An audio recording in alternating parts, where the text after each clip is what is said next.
భీమరూపధరి అసుర సంహారే రామచంద్రకే కాజ సంవారే. భారీ రూపాన్ని ధరించి నీవు రాక్షసులను సంహరించావు.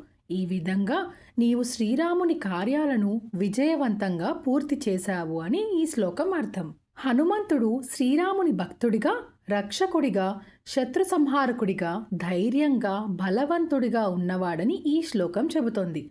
రాముని సేవలో ఆయన ఎప్పుడూ అంకిత భావంతో రాముని ఆదేశాలను పాటిస్తూ ఖచ్చితమైన నిర్ణయం తీసుకొని ధైర్యంగా ముందుకు వెళ్ళేవాడు.